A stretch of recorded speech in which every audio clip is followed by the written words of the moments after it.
Señoras, señores, muy buenas noches. Bienvenidos a un nuevo foro de la Asociación de Gerentes de Guatemala, que forma parte de este programa cívico. A lo largo de todas estas semanas hemos conocido las propuestas de los candidatos a la presidencia por distintas agrupaciones políticas. 1 hora 30 minutos para conocer los planes de gobierno de los distintos binomios. Me da mucho gusto presentar a quienes nos acompañan esta noche. Son los representantes del partido Movimiento Nueva República. Presento en primer lugar al candidato a la presidencia por esta agrupación política, Aníbal García. Candidato, buenas noches, bienvenido.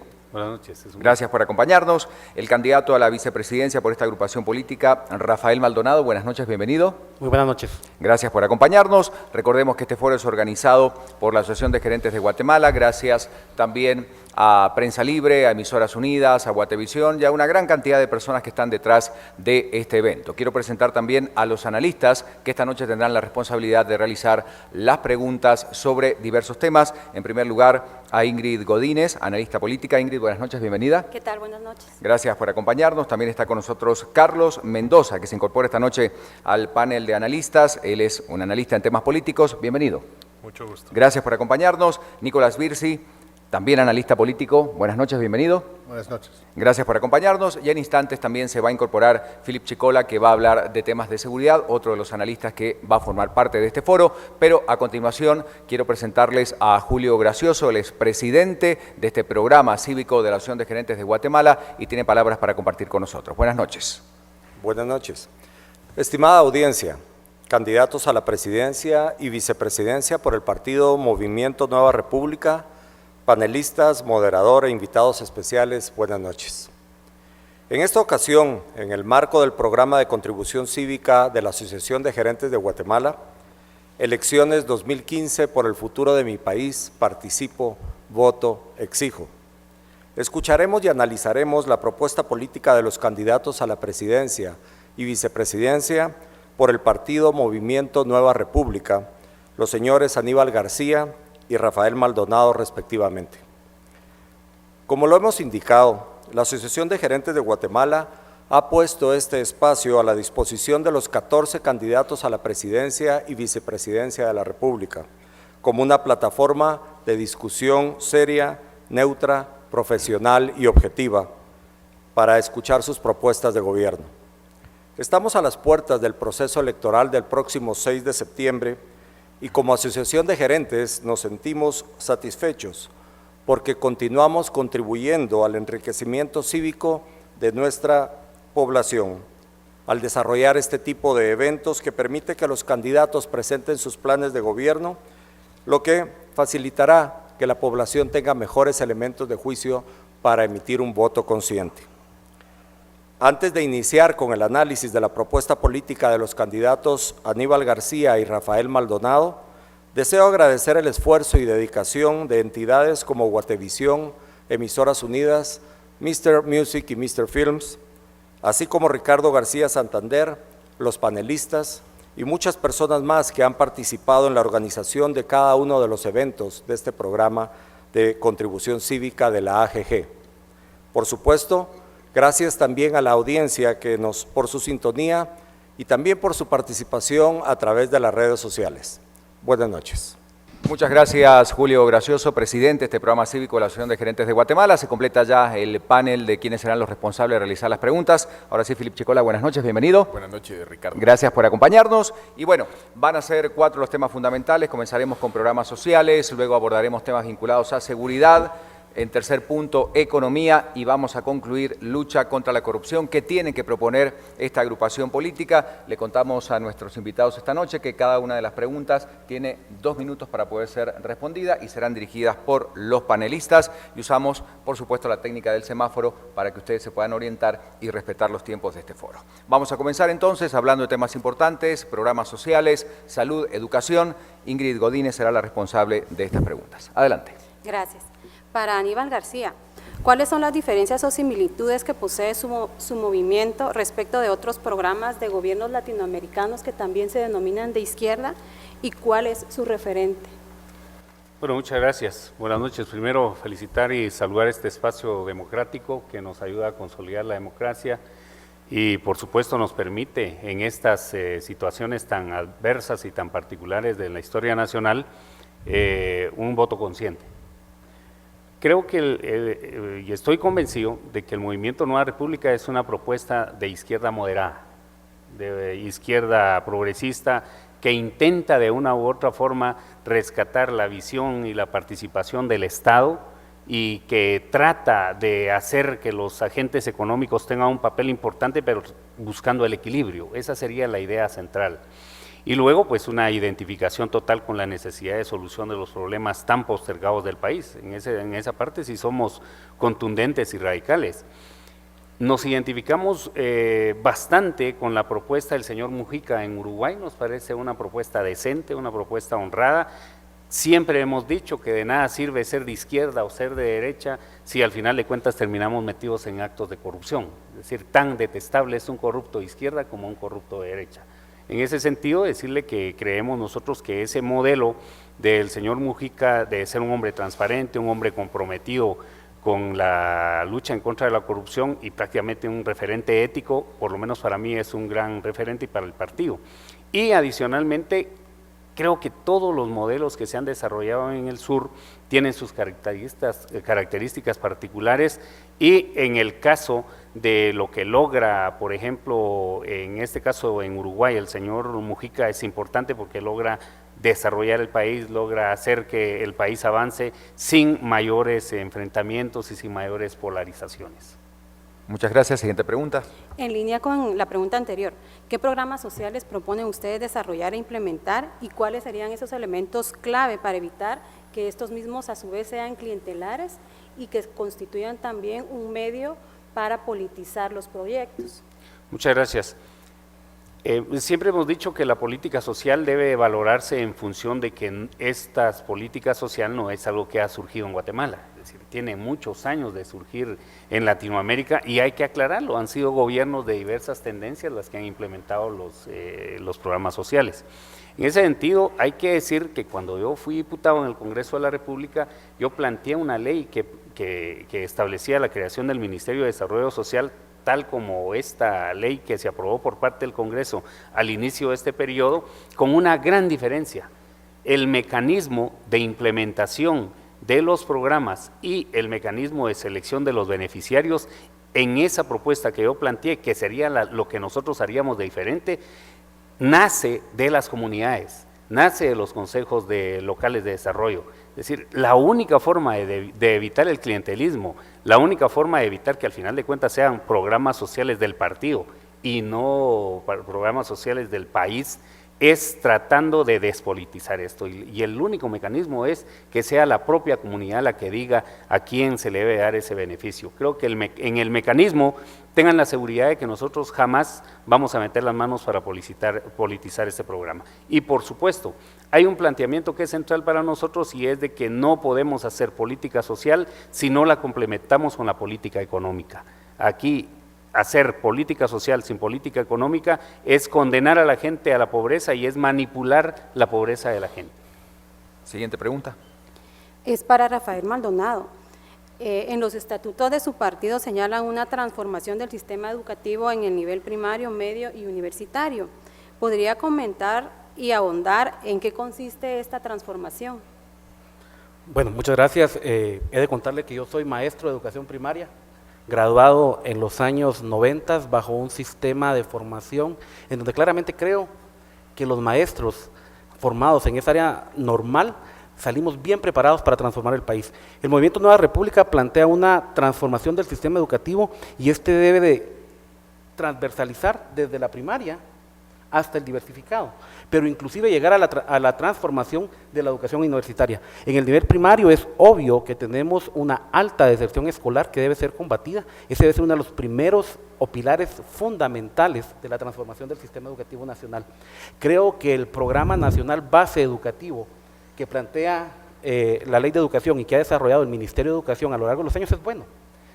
Tenemos un programa educativo para los niveles preprimario, primario, básico y diversificado que realmente son adecuados, pero que necesitan ser fortalecidos con hacer que el niño y el adolescente llegue a la escuela. Y esa es la principal transformación que vamos a hacer del sistema educativo. O sea, no podemos hablar de un país que puede desarrollarse cuando no estamos teniendo más del 3% de asistencia a la universidad de la gente que se gradúa del nivel diversificado. Entonces, ese es el principal nivel de transformación, hacer que el niño y el adolescente termine la primaria y termine el diversificado. Siguiente.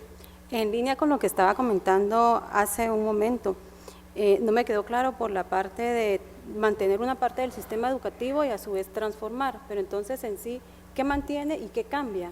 Mantenemos las bases legales que están contenidas en la Ley de Educación Nacional.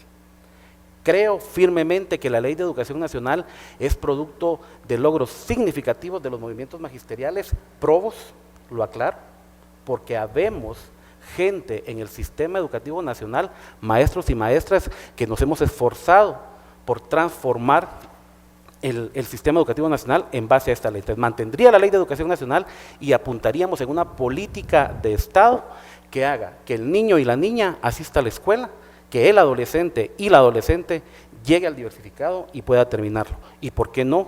Creemos también que el tema de la educación universitaria hay que asegurarla. Creo que yo soy producto en la educación universitaria del programa de los planes sabatinos de la Universidad Mariano Gálvez, por ejemplo, y creo que son temas que hay que apuntarlos. Muchos los han condenado, pero creo que habemos profesionales universitarios que producto de planes sabatinos hoy estamos ejerciendo en base a esa educación cambios en el país. Dos últimas preguntas, por favor, de esta materia. Perfecto. Para Aníbal García, ustedes en sus estatutos y en la información que nos trasladaron a nosotros hablan sobre políticas para impulsar a la mujer. ¿En qué consisten estas políticas? ¿Cómo podrían hacer que la mujer pueda ser más incluida, tenga igualdad de oportunidades? Y me llamó también la atención, tal vez si lo podría explicar un poco, hablan de la inclusión o apoyar a la mujer, pero en las bases del partido no veo ninguna presencia femenina. Muchas gracias. En primer lugar, todos sabemos que Guatemala es el país de las inequidades, el país de las desigualdades, y evidentemente cuando hablamos de la inequidad hombre-mujer, ahí el asunto resalta a todo nivel. En ese sentido, decirle que nosotros creemos que hay que tener acciones afirmativas y no tanto discurso. El partido es un partido abierto, un partido incluyente que no tiene ningún problema para entender que eso lo tenemos que superar. El gran tema acá es lo concreto, qué es lo que vamos a hacer. Desde el punto de vista político, nosotros siempre hemos sido favorables a la participación femenina. Excuso decirle que sí hay candidatas mujeres en nuestro partido, sí hay dirigentes mujeres, pero nosotros padecemos el mismo mal que padecen todos los partidos políticos del país, en el sentido de que es la ley electoral y de partidos políticos el gran obstáculo para propiciar la participación de la mujer. Pero más allá de eso, son las condiciones socioeconómicas del país y socioculturales las que impiden que las mujeres participen en la forma en que nosotros quisiéramos. Pero tengan la seguridad de que de mi parte, como secretario general del partido y como candidato presidencial, estamos convencidos de la necesidad de que la mujer esté en el campo de acción. Ahora bien, en el tema de participación y de equidad, por lo menos nosotros identificamos dos cuestiones que son fundamentales. La primera es de carácter económico.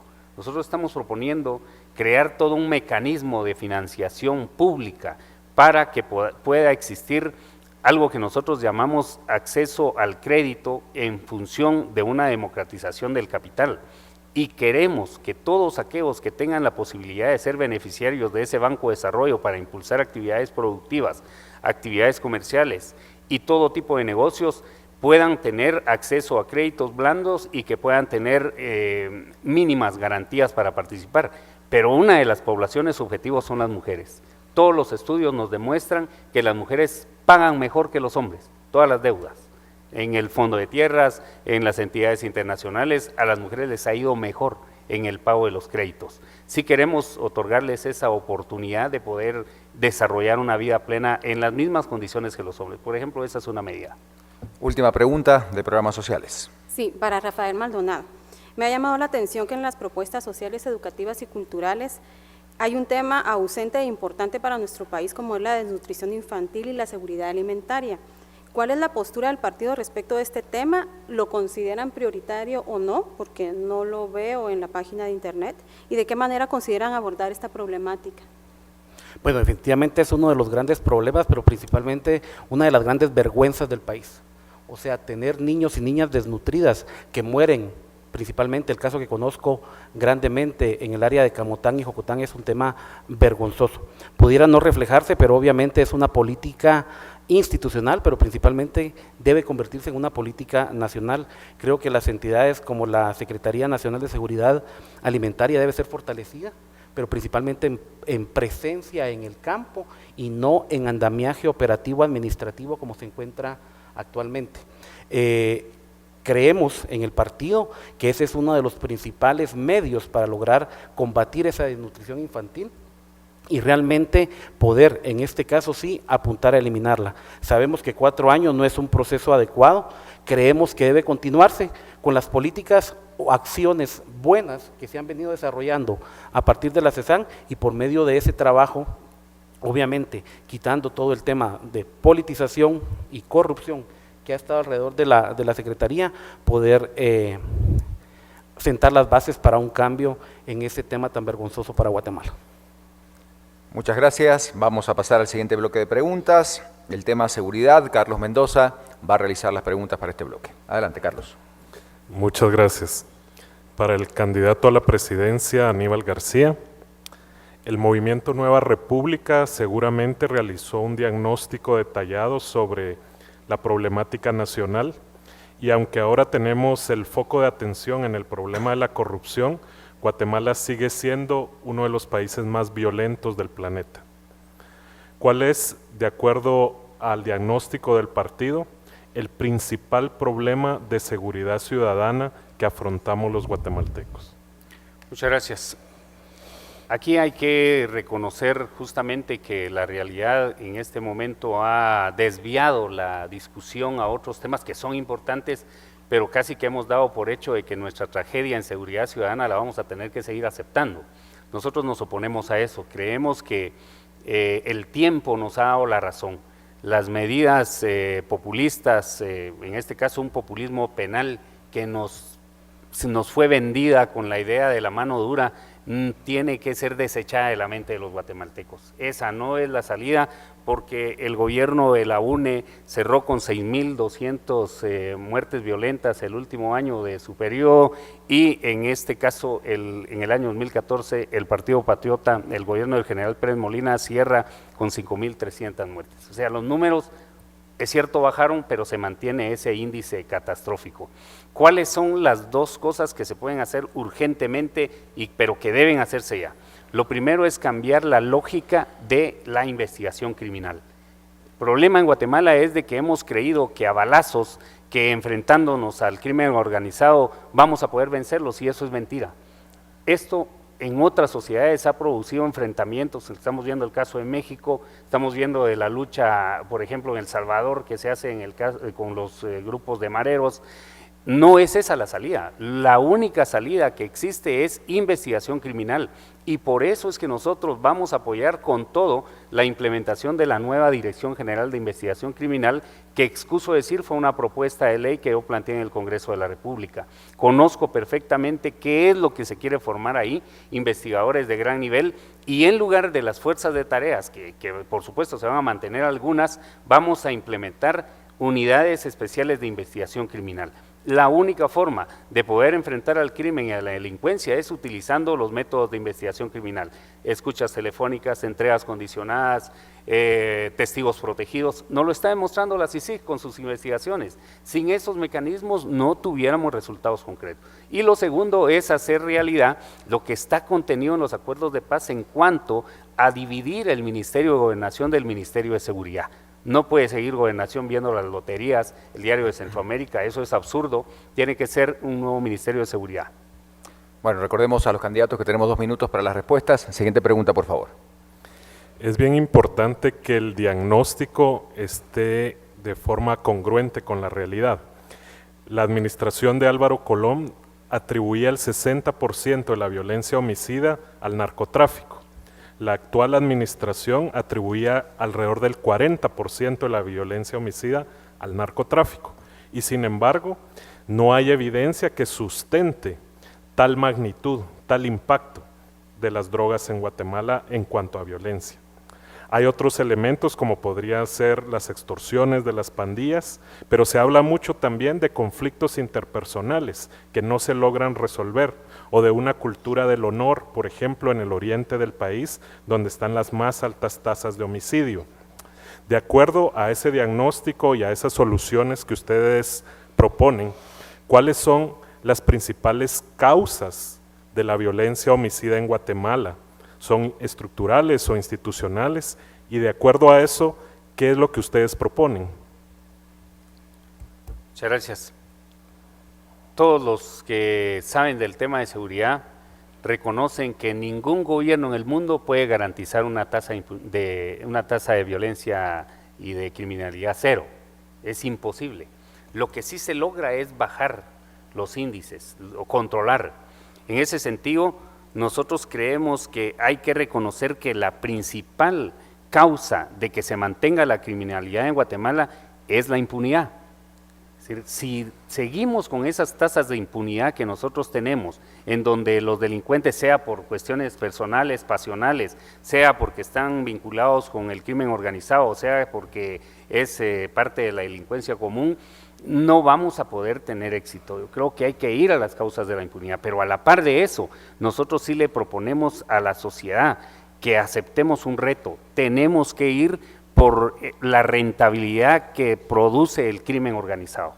Creemos que es básico que cambiemos la lógica, en tanto nosotros no toquemos esas estructuras que salen ganando con la violencia, porque en Guatemala hay venta de armas y hay trasiego de armas porque alguien sale ganando. En Guatemala hay robo de autos porque alguien sale ganando con ese robo de autos. En Guatemala hay actividades de narcotráfico porque alguien sale ganando. Entonces, la lógica debe cambiar.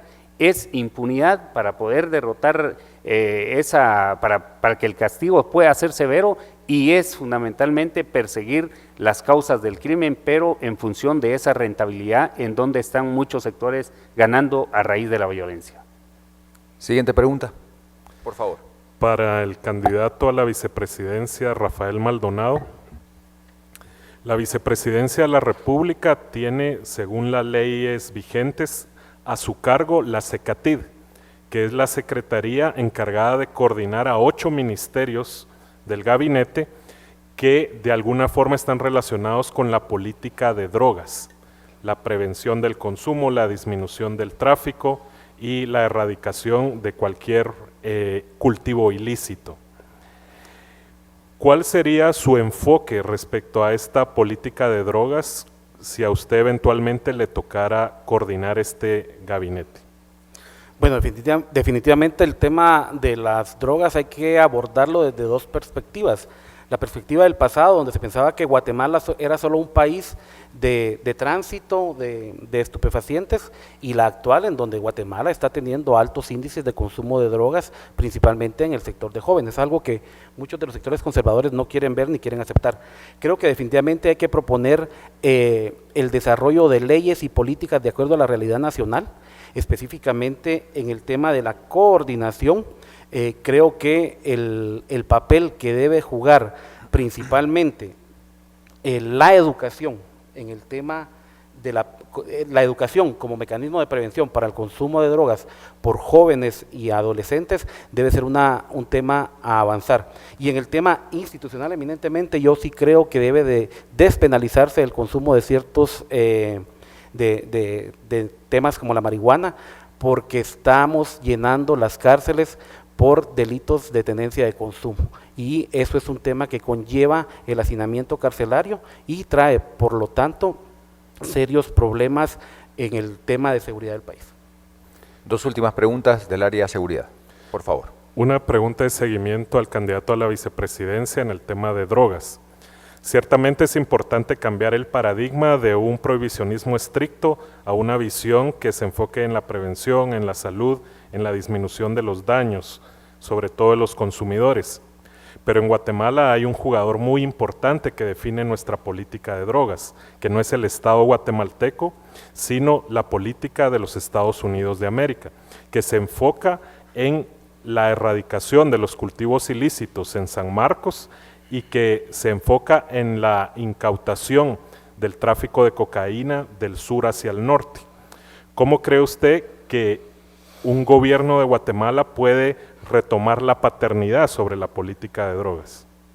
Pues realmente es un tema difícil. Recordemos que el tema de drogas no es un tema focalizado o que tenga sus orígenes estrictamente en el tema de Guatemala, y por eso es que hay que coordinar a nivel internacional, principalmente con el país que es el principal consumidor, porque es un tema que muchos tampoco quieren aceptar, y en aras de mantener una venia del gobierno norteamericano no se atreven a apuntalar que realmente el problema está definitivamente, como lo decían expresidentes en la región, en el consumo de los Estados Unidos del estupefaciente. Obviamente hay que coordinar con el país que más consume para evitar que obviamente el tráfico de drogas y el tránsito por el país sea tan alto, pero definitivamente creo que en este momento y en los próximos 4 años no existen las condiciones como para separarnos de una política internacional en torno al consumo de drogas en Guatemala. Candidato García, queda un minuto, ¿quiere completar la respuesta? Sí, hay que tener claro de que no se puede argumentar una falsa soberanía cuando realmente el problema es real. Si bien es cierto, nosotros quisiéramos que en el plano concreto pudiera existir una lucha por lo menos latinoamericana común frente al problema, también es cierto que nosotros tenemos que enfrentar las consecuencias de ese fenómeno aquí adentro. De manera que para nosotros es fundamental enfrentar en este caso al narcotráfico con todo lo que tenemos, y por eso proponemos el tema de la investigación criminal profunda y especializada, pero aparte de eso, sí un diálogo permanente para poder lograr cosas serias en este tema. Última pregunta en materia de seguridad, por favor. Para el candidato Aníbal García, la reforma policial lleva varios años y varias administraciones de gobierno, aún no se ha completado, los policías siguen operando en condiciones lamentables y la percepción de los ciudadanos hacia los policías no ha mejorado, y con razón, pues siguen siendo desmanteladas organizaciones criminales dentro de la misma policía. ¿Qué hará usted? ¿Cómo lo hará? ¿Con qué recursos? Este gobierno se dio el lujo de graduar 10,000 nuevos elementos en la Policía Nacional. Creó una academia en Huehuetenango. Es decir, si vamos a lo que ha hecho, todos tendríamos que estar aplaudiendo, pero los resultados no son exactamente lo que se ha esperado. ¿Qué es lo que está pasando? Lo que está pasando es que no se ha entendido por lo menos 3 dinámicas que hay en la Policía Nacional que son las que nos llevan a los resultados que tenemos. Primero, tenemos policías desmotivados, los policías que tienen infraestructura indigna para hacer su labor y un pésimo ejemplo de quienes dirigen las instituciones. Entonces nosotros proponemos un plan que se llama Policía Digno. Queremos darles seguros, queremos darles recreación a sus familias, queremos darles becas a sus hijos para que piensen 1 y 1000 veces meterse a la corrupción. El crimen organizado no se tienta el alma para comprar al policía más honesto que hay en Guatemala. El gobierno, el Estado debe tener policías bien pagados, porque queremos nosotros tener policías de primer mundo, pero les pagamos como policías de cuarto mundo. En segundo lugar, tenemos que garantizar irrestrictamente el tema de la carrera en la policía. Es mentira que exista el respeto a la carrera policial. Queremos un policía decente, un policía honesto, queremos que gente profesional y preparada se meta a la policía. La tragedia es que el oficio de policía en Guatemala es visto de menos. Seguimos con ese concepto del chonte, perdón que lo diga, pero esa es la realidad, y así no vamos a superar. Y finalmente queremos a un policía que entienda que él es el principal aliado para combatir la delincuencia, un policía que tiene que tener un concepto de protección a la persona. Y por supuesto hay que mejorar los salarios, hay que garantizar que hagan su trabajo de una forma profesional, pero no podemos nosotros pensar en que vamos a hacer esa transformación si no cambiamos de visión. Dentro de nuestra propuesta planteamos también un Ministerio de Seguridad, nosotros creemos que es urgente eso, y ahí pretendemos elevar a categoría de viceministerio a la Policía Nacional. Muchas gracias, candidato, gracias a nuestros 2 primeros panelistas. Luego de la pausa hablamos de 2 temas importantes, economía y corrupción, así que no se vaya, seguimos con los foros de la Asociación de Gerentes de Guatemala. Ya volvemos.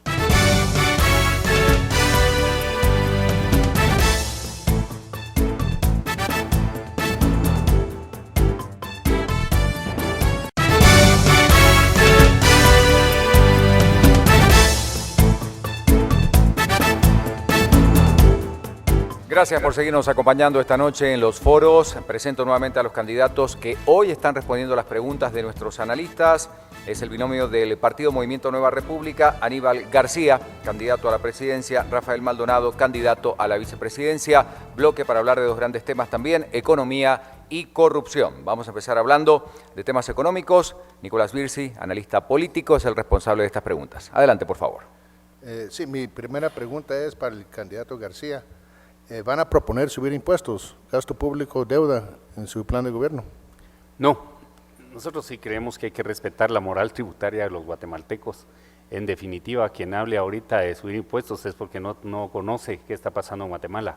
Lo que sí hay que hacer es corregir los grandes problemas por los cuales no tenemos la recaudación que deberíamos de tener. En este caso, debemos poner a funcionar a la SAT como corresponde, despersonalizar los servicios, que es la única posibilidad que existe para que no exista corrupción ahí. Luego, aprobar la ley de excepción al secreto bancario, que creemos que es fundamental en la lucha en contra de la evasión.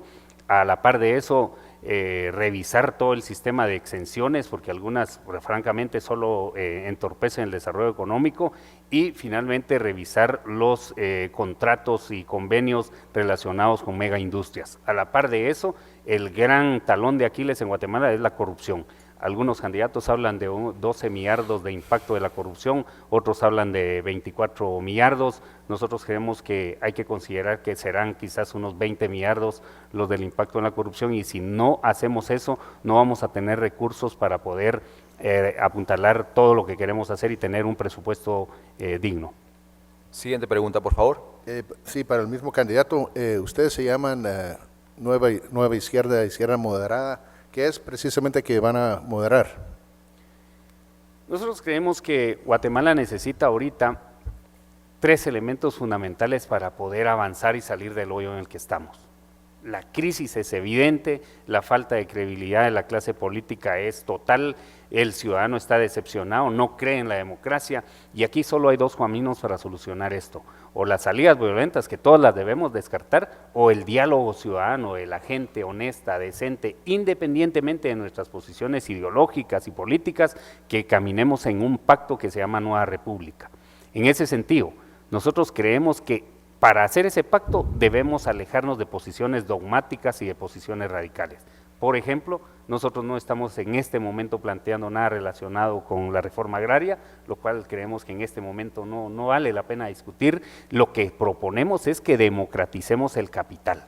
Eso sí, creemos nosotros que si todos los guatemaltecos no tenemos las mismas oportunidades y no hacemos realidad ese equilibrio entre el Estado y el mercado, que tanto se dice pero nadie lo hace, no vamos a poder salir adelante. Esa sería una de las primeras medidas o las primeras características, y la otra es que nosotros queremos intentar un diálogo social profundo entre sectores.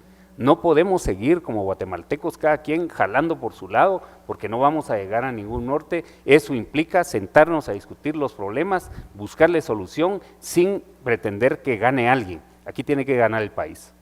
Siguiente pregunta, Nicolás, por favor. Sí, para el candidato Maldonado, ¿qué quiere decir con democratizar el capital?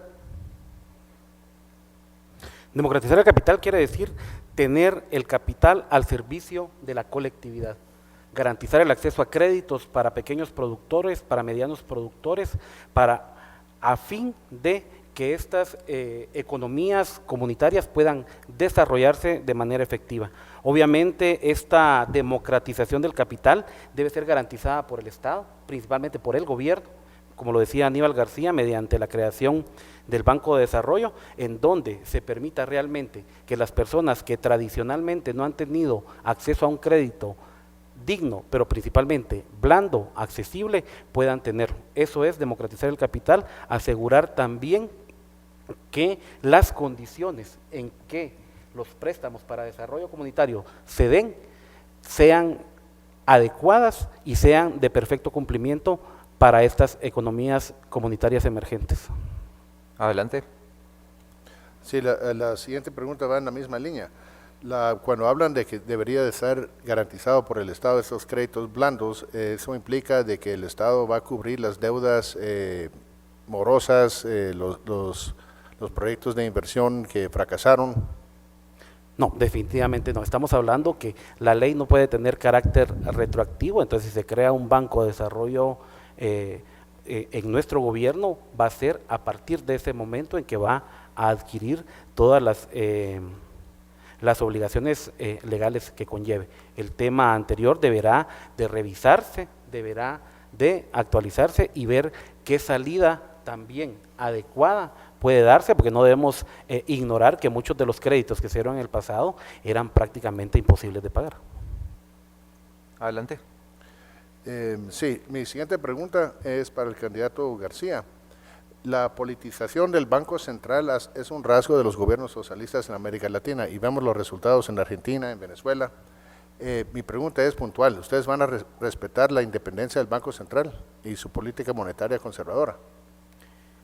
Mire, yo creo que justamente esa es una de las grandes diferencias y de lo que quisiéramos que la población pudiera captar de la propuesta del Movimiento Nueva República. Nosotros estamos haciendo una propuesta de transformación estructural del país y de que abordemos lo que no se quiere abordar. Sin embargo, estamos comprometiéndonos públicamente a respetar los avances que se han tenido. Nadie puede ignorar, por ejemplo, que aún a pesar de todas las circunstancias, Guatemala ha ido creciendo económicamente. Incluso este gobierno ha logrado un crecimiento económico que va a algunos muy optimistas, dice va a llegar a un 4%. El problema es que ese crecimiento económico no corresponde con el desarrollo económico. Ese es el problema. Sabemos perfectamente que se ha mantenido una macroeconomía estable, nos comprometemos a hacer todos los compromisos necesarios para esto, pero sí hay que buscar correctivos. Por ejemplo, nosotros sí creemos que es indispensable, pero esto es objeto de una reforma constitucional, que se le devuelva al Banco de Guatemala la posibilidad de darle crédito al Estado. Eso, por favor, eso no lo podemos nosotros evitar. Lo que hacemos prácticamente es tergiversar un sector y los fines de un sector, y en ese sentido nosotros no estamos de acuerdo. Pero noten ustedes que lo que nosotros estamos planteando es el beneficio nacional, el beneficio de todos los sectores, para que todos nos demos la mano y podamos por fin pactar un país que es el que nos urge pactar. Siguiente pregunta. Sí, para el candidato Maldonado. El candidato García habló de revisar los contratos de las multinacionales. Aquí supongo que están hablando de la minería. ¿Cuál es la posición de su partido en cuanto a la actividad minera? Bueno, el partido Movimiento Nueva República es un partido que obviamente va a apuntalar su política de Estado para prohibir la minería química de materiales en Guatemala. Esto por los motivos que son plenamente conocidos. Primero, la minería química de metales es ambientalmente insostenible e inviable. Segundo, en la realidad nacional no están generando ningún tipo de beneficio para el Estado. Tenemos dos grandes proyectos mineros en el país y los únicos que se han enriquecido son las propietarias transnacionales de dichas empresas. El Estado sigue pobre y los municipios donde se ubican siguen en paupérrimas condiciones, pero principalmente se ha demostrado que en Guatemala la minería química de metales violenta los derechos humanos de la población. Por lo tanto, el Partido Nueva República es un partido que va a prohibir la minería química de metales. Hay dos preguntas más del área económica. Sí, para el candidato García, en su plan de gobierno hablan de salarios justos. ¿Qué quieren decir con eso? ¿Quién? Salarios justos. Sí, ¿quién, cómo y en qué nivel se van a fijar esos salarios? Bueno, mire, no cabe duda que si algo nosotros debemos tener claro, y creo que es de consenso general, es de que los niveles salariales en Guatemala, si tomamos como referencia el salario mínimo, en donde tenemos un salario mínimo de 2.600 quetzales, pero lo comparamos con el salario básico de alimentos y el salario básico vital, nos damos cuenta de que ni siquiera llegan incluso en un caso, tenemos nosotros casi que un salario mínimo que está a la mitad de lo que necesitamos como salario básico vital. En ese sentido, hay que reconocer que los salarios son paupérrimos. También tenemos que reconocer que la propia dinámica del mercado ha impuesto algunos salarios que en muchos casos no son los que nosotros consideramos deberían de tener los guatemaltecos. No obstante, hay que tener claridad en que en el plano ideal necesitaríamos un diálogo intersindical, intersectorial, Tenemos que hacer funcionar el Ministerio de Trabajo para que lidere la fijación de salarios más justos, es decir, salarios que se acerquen más a los mínimos vitales que necesitamos. Tiene que ser fruto del diálogo tripartito que está establecido en los convenios internacionales y mediante el Código de Trabajo, no puede ser de otra forma. No obstante, creemos nosotros que si logramos un crecimiento, mantener el crecimiento económico, si logramos tener mayores tasas de inversión extranjera directa, si abrimos y consolidamos un mercado interno, entonces serán esos factores los que van a ayudar para que los salarios vayan mejorándose. En todo caso, descartemos también que el Estado se vaya a meter a fijar totalmente los salarios, porque hay mecanismos para hacerlo, pero en este momento queremos privilegiar el diálogo, pero también queremos que todos tomemos conciencia de la enorme necesidad de mejorar los salarios en Guatemala. Última pregunta del tema económico. Para el candidato Maldonado, ¿qué quieren decir con nuevas formas de empresarialidad? Bueno, las nuevas formas de empresarialidad es al final el desarrollo rural comunitario. O sea, existe en Guatemala, y precisamente yo trabajo mucho con comunidades afectadas por la imposición de proyectos mineros, una serie de comunidades que tienen economías comunitarias perfectamente desarrolladas y lo que necesitan es un impulso del Estado para poder fortalecerlas. El caso de San Rafael Las Flores, Mataquescuintla, por ejemplo, con el tema cafetalero, el tema ganadero, el tema de siembra de verduras. Vemos economías que con un pequeño empuje del Estado podrían posicionarse y cambiar en definitiva la forma tradicional en que esa empresarialidad se está desarrollando. A eso es a lo que nos enfocamos, apuntalarle al apoyo a empresas comunitarias que ya existen, que no es nada nuevo y que al día de hoy están permitiendo a estas comunidades tener ingresos adecuados, pero que con un acompañamiento del Estado podrían realmente mejorar muchísimo las condiciones familiares y comunitarias. Ahí es a donde hay que apuntalarle y a eso es a lo que nos referimos con esa nueva empresarialidad. Muchas gracias a nuestros candidatos, al panelista por estas preguntas. Último bloque corresponde a corrupción. Filip Chicola será el responsable de realizar estas preguntas. Adelante, Filip. Muchísimas gracias, Ricardo. La primera pregunta es para el candidato presidencial Aníbal García. Ustedes en su propuesta de plan de gobierno en materia de políticas estructurales hablan de transparentar el gasto y la inversión pública combatiendo la corrupción pública y privada. Específicamente, ¿cómo o cuáles van a ser los grandes lineamientos para hacer operativo esa transparencia del gasto y de la inversión pública? Bueno, yo creo que para nadie es un secreto que uno de los grandes retos y demandas ciudadanas a quien quede presidente y a los diputados, alcaldes, va a seguir siendo el tema de combatir la corrupción. Qué bueno que nos lo hayamos ganado los ciudadanos, porque prácticamente es un triunfo de los ciudadanos sobre un modelo clientelar, perverso y corrupto que es el que actualmente nos tiene de rodillas. En ese sentido, creemos nosotros que hay acciones administrativas, pero también hay acciones que tienen que ver con pura voluntad política. Usted no puede venir a hablar de corrupción si no hace cosas concretas en contra de la corrupción. Precisamente por eso es que yo he retado incluso públicamente a los candidatos a presidente y vicepresidente y al resto de binomios a que hagan lo que hicimos ya con Rafael Maldonado, que es declarar nuestros bienes. Nosotros creemos que aunque la ley de probidad no obliga a que se declaren los bienes, aquí el tema es político. Aquí el tema es que la sociedad merece respeto, merece que nosotros digamos, aquí somos los primeros y damos el ejemplo, y hemos pedido como requisito a quienes tomen posesión con nosotros el 14 de enero que declaren sus bienes, si no, no hay trabajo. Así de sencillo. Entonces, aquí vamos ya a la voluntad política, y la segunda medida ya es de carácter también administrativo, pero creemos que se puede hacer, y es que nosotros queremos impulsar un gobierno electrónico. Cuando hablamos del gobierno electrónico estamos hablando de algo que es normal en otros países, que alguien pueda desde un celular saber qué está pasando con el presupuesto y qué está pasando con las inversiones que se realizan en proyectos en donde hay dinero del Estado.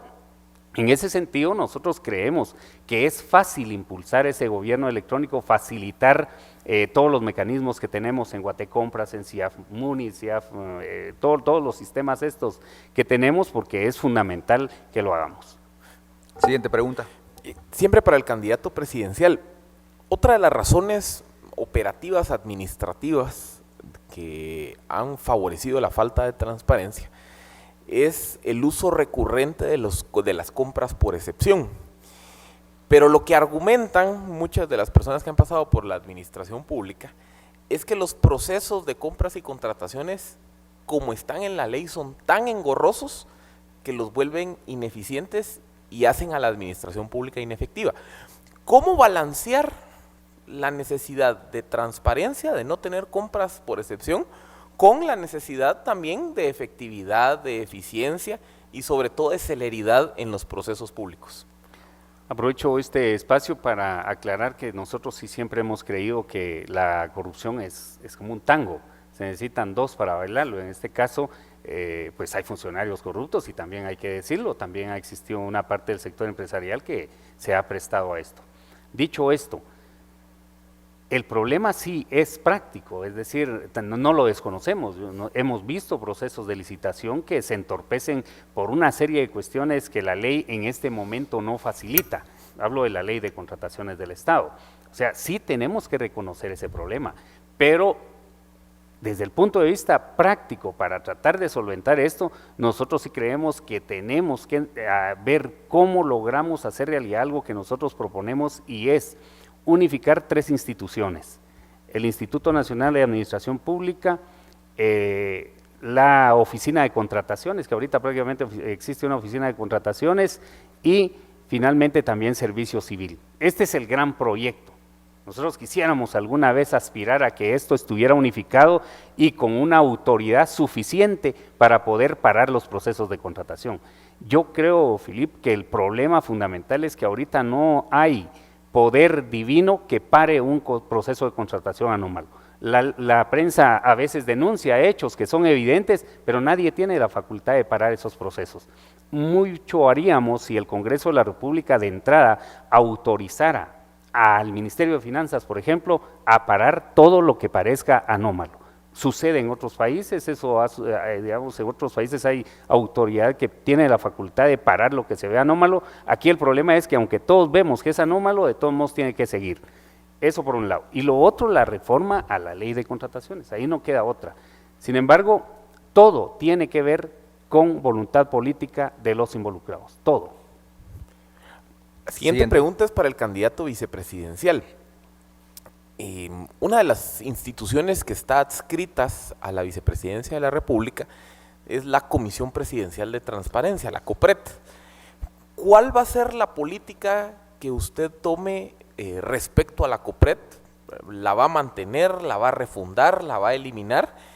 ¿Y cuál va a ser el aporte que desde su cargo de vicepresidente va a llevar a cabo fortaleciendo la lucha contra la corrupción? Bueno, es una pregunta que me la hacen recurrentemente, principalmente por el rol que jugó esta comisión, que en un tiempo fue secretaría, en el actual gobierno. Definitivamente yo creo que el tema de una comisión de transparencia dentro del Ejecutivo es viable y es necesaria, porque también el Ejecutivo tiene que mantener índices de fiscalización de la función pública a su cargo. Yo definitivamente la mantendría. Creo que es una entidad que podría darle mucho beneficio a la gestión pública, principalmente a la transparencia, pero más allá, poder identificar casos de corrupción que siempre se van a dar en el Estado. Y creo que ahí vendría el aporte que como vicepresidente yo podría darle al tema de la transparencia en el país. Yo soy abogado y notario, y los últimos 5 años me he dedicado a la lucha en contra de la corrupción, específicamente en el sector ambiental y específicamente en el tema de industrias extractivas.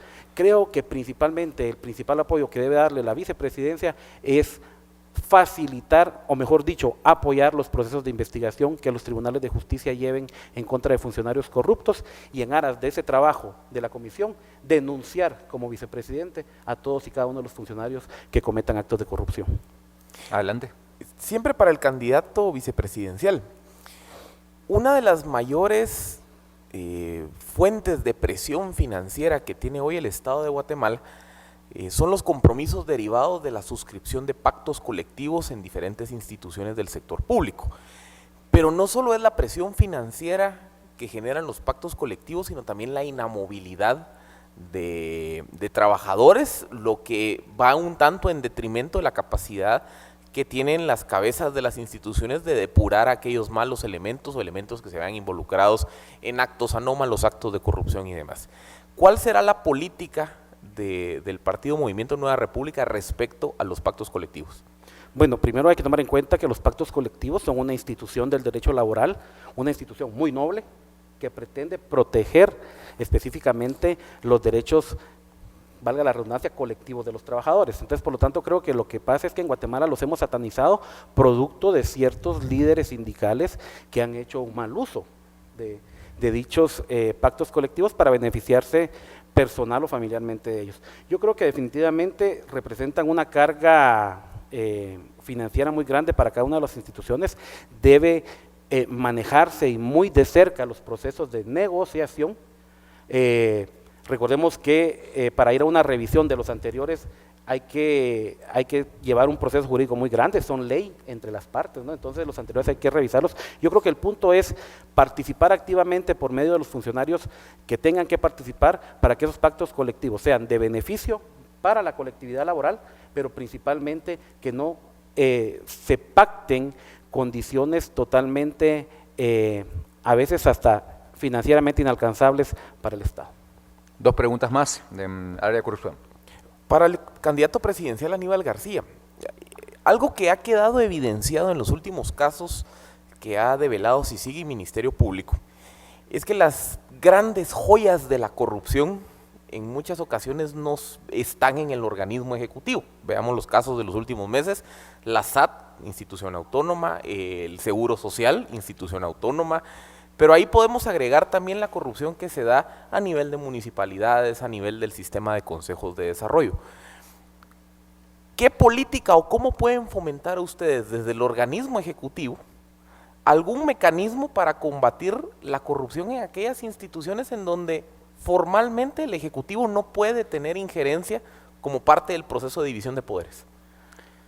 Bueno, realmente ahí hay un reto, porque hay que recordar que el sistema de autonomías, tanto a nivel municipal como otras instituciones autónomas, tiene que ser respetado. Es decir, no podemos nosotros entrar a esos ámbitos porque evidentemente el principio de legalidad, que es el que nosotros debemos respetar como funcionarios públicos y que la Constitución es totalmente clara, los artículos 152, 53, 54 de la Constitución están ahí totalmente aplicables y debemos respetarlo. No obstante, aquí el tema es de legitimidad política. Lo que yo puedo garantizarle, y lo hemos hablado con Rafa, porque estamos seguros que vamos a obtener el apoyo ciudadano y podemos gobernar este país, es de que nosotros en ningún momento vamos a favorecer interferencia judicial. Si algo es fundamental para derrotar la corrupción a todo nivel, es que el presidente de la República y el vicepresidente de la República entiendan lo que significa el Estado de Derecho en Guatemala, entiendan lo que significa la República, la división de poderes. Yo condeno que el presidente de la República, y no solo él, sino todos los que hemos tenido, cada vez que hay un amigo, un cercano colaborador o un familiar metido en problemas judiciales, tomen el teléfono y lo primero que hagan es advertirle a los jueces que es su amigo. Entonces, eso tiene que terminar. La independencia judicial es sagrada, la independencia judicial, el primero que la debe respetar es el presidente de la República. Es el único mecanismo que podemos nosotros utilizar y dejar que los tribunales hagan su labor, dejar que el Ministerio Público investigue a quien investigue. Yo lo digo públicamente, no tengo compromisos absolutamente con nadie, mucho menos voy a favorecer a gente allegada al partido o amigos o familiares, porque estoy comprometido con el Estado de Derecho.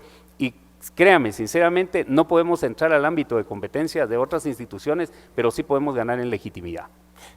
En ese mismo sentido, y este es para el candidato vicepresidencial, siendo muy pragmáticos, todos sabemos que la dinámica dentro de los partidos políticos es que siempre los activistas y quienes colaboran en la campaña política, pues una de sus aspiraciones es que en caso de ganar la presidencia, yo voy a tener acceso a alguna plaza, a algún puesto de trabajo en el sector público. Entonces, digamos que hay una presión que no se puede obviar, que viene desde el mismo partido político. Pero por otro lado, a nivel de las instituciones nos topamos con esa disyuntiva. a la hora que llega un nuevo gobierno, ¿qué hace? Saca a la burocracia y a la administración pública y un poco afecta con ello la experiencia técnica ganada, o prefiere mantenerlo con el problema de que tienden a no ser sus cuadros y a ser cuadros que ya están proclives a la corrupción. La pregunta, yo sé que aquí la respuesta de cajón es reformar la ley de servicio civil, pero en un corto plazo, si ustedes tienen que tomar la presidencia el 14 de enero y como acciones pragmáticas, ¿cuál va a ser la política que ustedes implementen para balancear pues todos esos intereses en conflicto entre lo que viene del partido, la continuidad de la gente que ya está en las instituciones y la necesidad de recambiar cuadros? ¿Cómo encontrar una receta balanceada para ello? Bueno, yo creo que la respuesta es muy fácil. Cada puesto en el organismo ejecutivo debe tener una descripción de puesto donde se debe establecer cuáles son las habilidades, destrezas y profesiones que debe tener un servidor público para ejercer ese servicio. Estoy casi seguro que en el tema clientelar que han manejado anteriormente los gobiernos y el actual gobierno, eso no se está cumpliendo, y el primer paso sería revisar esos contratos para ver si en efecto estos cumplen con ellos. Y luego sí, definitivamente, aunque suene cajonera, hay que revisar, reformar la ley de servicio civil para evitar que en el futuro pase este tipo de situaciones. Ponerle mucha atención al tema de los contratos 029, que no ha sido algo más que la forma clientelar de contratar servidores públicos sin ningún tipo de capacidades o de llenar los requisitos establecidos, y por lo tanto serían los dos temas. Inicialmente, hacer esa revisión de puestos. Quien no cumpla con la descripción que cada uno de los puestos tiene, pues deberá de ser removido. Si es en el tema de contratos, obviamente si hay contratos bajo renglones que no permitan esa situación, desarrollar los procedimientos jurídicos que la ley establezca. Y segundo, sí, la ley de servicio civil debe ser revisada, modificada, pero principalmente desarrollada a lo que el Estado de Guatemala es y representa actualmente. Muchas gracias a los panelistas, gracias a los candidatos. Última pausa para este foro y luego sigue el análisis de cada uno de ellos sobre las respuestas y el final para los candidatos que hoy nos acompañan. Ya volvemos.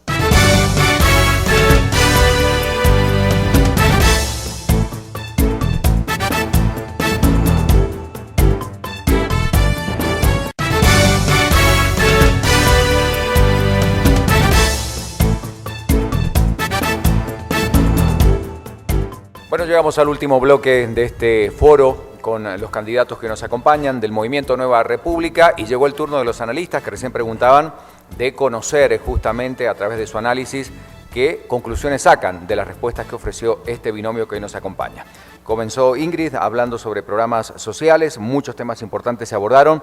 ¿Qué analizamos de las respuestas que ofrecieron los candidatos? Perfecto. Sí, si bien en términos generales el referente al que hacen referencia MNR es el expresidente Mujica, considero que hace falta claridad y especificidad en los programas sociales que a ellos les gustaría implementar en dado caso ellos fueran elegidos.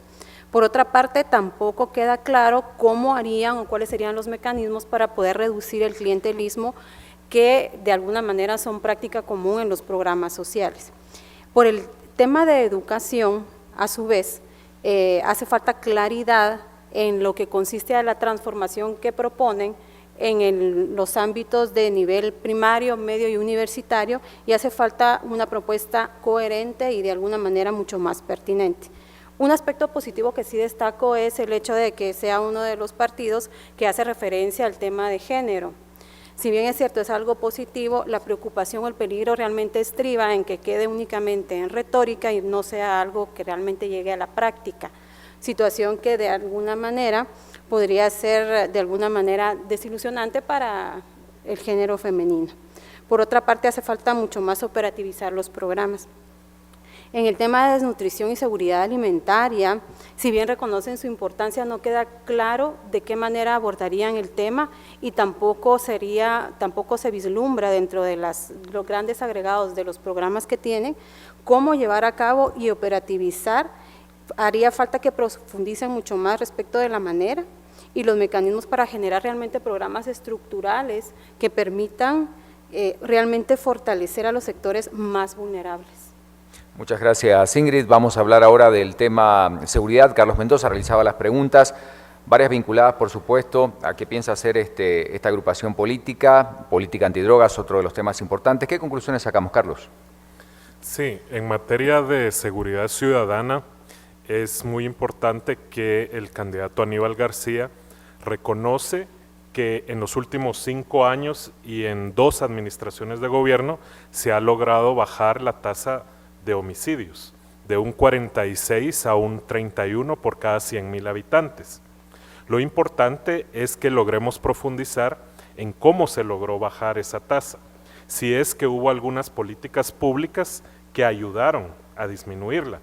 ¿Para qué? Para poder potenciar o poder mantener algunas de esas políticas exitosas y por el otro lado, tratar de entender por qué no se logró bajar más la violencia homicida.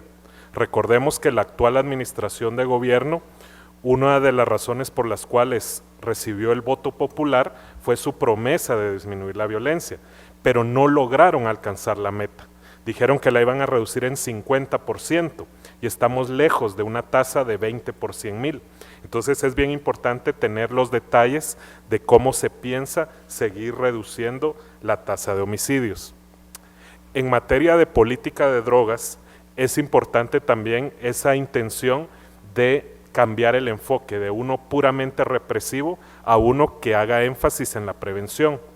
Pero hay 2 puntos importantes que hace falta tratar. Uno, visibilizar el problema de la producción de amapola en San Marcos, que es algo que ni los candidatos a alcaldes ni los candidatos a diputados de esa región hacen y que se necesita tener una alternativa de desarrollo para estos 3 municipios. Y finalmente, algo en lo que caen todos los partidos políticos es que no han reconocido la importancia de la política de drogas para ubicar al Estado de Guatemala en la arena internacional. Esta administración logró posicionarla en Naciones Unidas, tanto en Viena como en Nueva York, y quien llegue al poder, su canciller tendrá que seguir teniendo una postura clara en materia de política de drogas. Muchas gracias, Carlos Mendoza. Nicolás Virsi hablaba de temas económicos. Nicolás, ¿queda claro el concepto de izquierda moderada o no? Bueno, yo tengo que decir que sí considero que los candidatos respondieron a todas mis preguntas y con una claridad poco común. Y hay que reconocer que ha de ser algo difícil políticamente venir a un foro organizado por el sector privado, con panelistas del sector privado, y hacer algunas de las declaraciones que se hicieron. Entonces yo reconozco esa honestidad, claridad política. El mensaje creo que fue claro y sorprendente en el tema de disciplina monetaria y fiscal. Lo que me sorprendió, se comprometieron a no subir impuestos, gasto público ni la deuda. También se dijo que se iba a respetar la independencia del sistema político del Banco Central y fueron muy claros en cuál es su posición o oposición al sector minero. Pero yo creo que muchas de estas preguntas generaron más preguntas, muchas de estas respuestas generaron más preguntas todavía. Y veo una cierta tensión en 2 grandes temas en primer plano, y eso es la tensión que existe entre la figura del Estado rector, que está implícita en todo su plan de gobierno, con esa austeridad fiscal y monetaria. Porque uno pensaría que un Estado rector que va a cuidar de los pobres, los más marginados, que va a cuidar de los desnutridos, va a necesitar recursos, a menos que creo que la implicación sería que esto lo va a liberar la lucha contra la corrupción. También veo tensión en otros 2 temas en un segundo plano, que es de la izquierda moderada, que se aleja de dogmas y radicalismos, versus esta oposición tan contundente contra la actividad minera. Creo que contestaron relativamente bien, con cierto nivel de detalle, lo que querían decir con nuevas formas de empresarialidad, sobre la democratización del capital, ¿sí? Poniendo el capital al servicio de la colectividad, pero eso también genera muchas otras preguntas, como este aspecto del crédito blando para financiar o favorecer la inversión en el área rural interior del país, de cierta manera va en contra de la disciplina monetaria. Muchas gracias, Nicolás. Y finalmente, Felipe Chicola, bueno, analizando las respuestas que dieron sobre varias preguntas vinculadas a la lucha contra la corrupción. Felipe. Bueno, yo creo que en general algo que hemos aprendido en estos 3-4 meses después de que estallaron los casos de corrupción es que a la hora de discutir soluciones frente a la problemática. Aparentemente esto no puede ser una responsabilidad exclusivamente de un poder del Estado. Se necesita, pues obviamente, todas las instituciones del sector justicia en la depuración judicial, se necesitan reformas legislativas desde el Congreso de la República y se requiere también el trabajo del organismo ejecutivo. Algo que a mí me gustaría ver hacia futuro es partir de la premisa de que yo estoy en un agujero negro, que estoy solito, que el legislativo y el judicial no me van a apoyar en esta lucha, y qué medidas puedo tomar o qué medidas puedo implementar si en caso, por ejemplo, un legislativo no me reforma la ley de compras y contrataciones o no me reforma la ley de servicio civil. Y yo creo que hay algunos ejemplos interesantes que creo que se pueden esbozar. Por ejemplo, creo que todo el tema de compras y contrataciones se puede regular vía reglamentos del Ministerio de Finanzas o vía circulares del Ministerio de Finanzas. Vemos también que el tema de la contratación de personal se puede regular desde políticas públicas del organismo ejecutivo.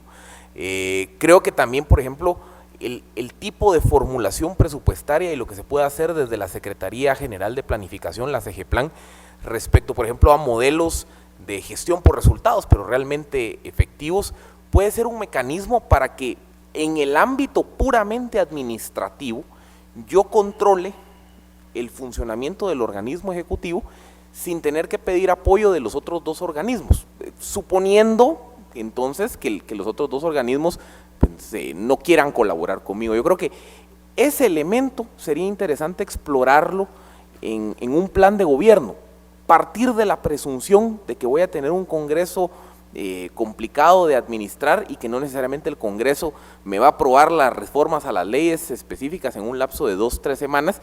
¿Qué podría hacer yo exclusivamente desde el organismo ejecutivo para atender los temas? Creo que sería algo que podemos discutir con más profundidad.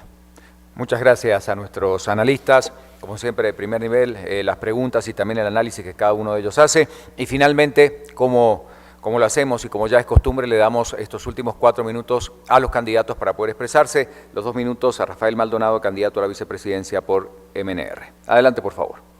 Bueno, muchas gracias por la invitación. Creo que, como lo decía el señor Birsi, sí, venir con una posición ideológica como la nuestra a la Asociación de Gerentes de Guatemala es un reto, pero creo que es un reto interesante porque permite crear bases de diálogo y por qué no, agendas de concertación hacia el futuro. En segundo plano, creo que también resumir en menos de hora y media todas las acciones que se van a desarrollar en los diferentes temas es bastante complicado, pero creo que se han sentado las bases y el plan de gobierno del Movimiento Nueva República pues establece eso, las bases fundamentales para una gestión de gobierno. Y por último, pues obviamente hacer énfasis en que el partido político Nueva República es un partido nuevo, un partido que por primera vez participa en una contienda electoral, bajo condiciones totalmente adversas, y que son estos espacios en los cuales podemos darnos a conocer, dar a conocer nuestra propuesta y, por qué no, llamar al voto consciente en favor de una nueva república. Muchas gracias. Muchas gracias, candidato. Finalmente, ¿quién? Bueno, aspira a la presidencia por el Movimiento Nueva República. Aníbal García tiene 2 minutos. La verdad es que aspirar a la alta magistratura del país es todo un acontecimiento. Incluso podríamos decir que es una arrogancia de parte de gente como nosotros, que somos gente de a pie, gente que queremos cambiar este país y que hemos dado la vida para tratar de transformarlo. No obstante, aún a pesar de que nosotros tenemos una visión del Estado, una visión de la economía, una visión de lo que son las realidades de Guatemala, las enormes injusticias, desigualdades que hay, aquí está claro, si no hacemos un pacto entre sectores no vamos a ir a ningún lado. Creo que llegó el momento de sentarnos, de hablar, de poder pactar esa nueva república social, democrática y pluricultural que nosotros ponemos, que nosotros planteamos. Hay una revolución educativa urgente, que es la única que nos puede sacar desde su desarrollo. Creo que es la gran oportunidad para los guatemaltecos. Los guatemaltecos tuvieron el valor de levantarse el 25 de abril, pero estamos a punto de no tener ningún resultado que valga la pena. Entonces, vale la pena que quienes queremos que este país se transforme nos demos la mano. Le pido una oportunidad al pueblo de Guatemala. Estoy seguro que un partido que es el que menos está gastando en campaña electoral puede hacer la transformación que el país necesita. Muchísimas gracias a los candidatos del Movimiento Nueva República, a los panelistas, a usted que siempre nos da el voto de confianza para acompañarnos y conocer las propuestas de los candidatos de los distintos partidos políticos. Gracias a Emisoras Unidas, a Prensa Libre y a Guatevisión. Nos reencontramos la próxima semana en otro foro del programa cívico de la Asociación de Gerentes de Guatemala. Buenas noches.